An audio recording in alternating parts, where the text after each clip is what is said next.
The short film Most was released in the year of 2003. Most is the story of a single father who takes his 8-year-old son to work with him at the railroad drawbridge where he is the bridge tender. At the bridge, the father goes into the engine room and tells his son to stay at the edge of the nearby lake. A ship comes and the bridge is lifted. Though it is supposed to arrive an hour later, the train happens to arrive. The son sees this and tries to warn his father, who is not able to see this. Just as the oncoming train approaches, his son falls into the drawbridge gearworks while attempting to lower the bridge, leaving the father with a horrific choice. The father then lowers the bridge, the gears crushing the boy. The people in the train are completely oblivious to the fact a boy died trying to save them. Both of them chose cross in order to save others. So for them, cross became crown. Popular Jews' belief in the time of Jesus expected a Messiah who would bring instant glory to Israel in terms of military success, wealth, and prosperity. The disciples shared this popular belief. So when Peter heard Jesus announce that he must first endure the cross, he figured that Jesus must have made a mistake. So he took Jesus aside and began to rebuke him, saying, "Lord, this must never happen to you." Peter was asking Jesus to abandon the narrow and hard way of Messiah. It shows no cross, no crown.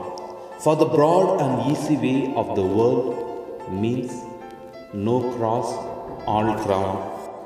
Jesus had called him a rock. Jesus now looks Peter in the face and says to him, "Get behind me, Satan.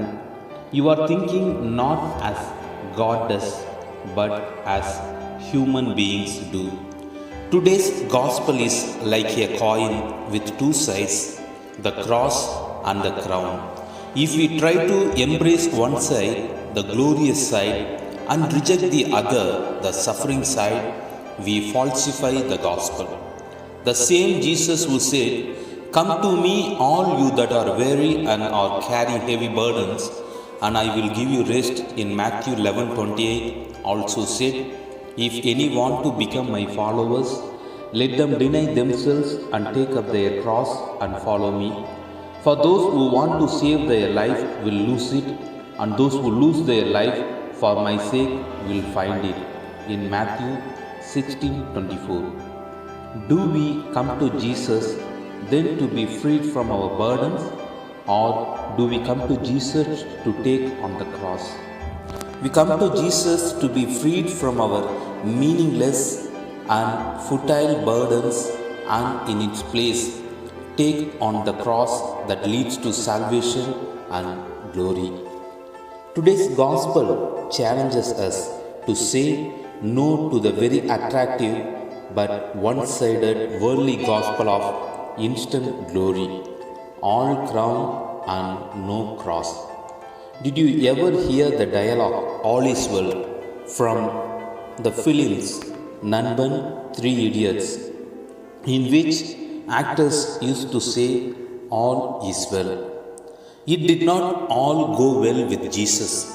He still had to endure the cross. It did not all go well with Mary.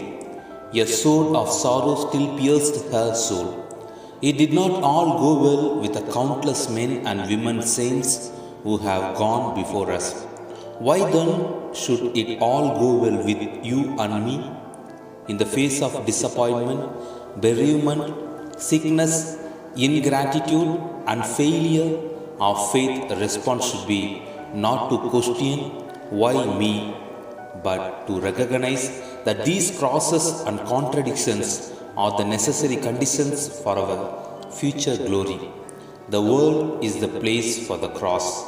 The place for the crown is heaven. Amen.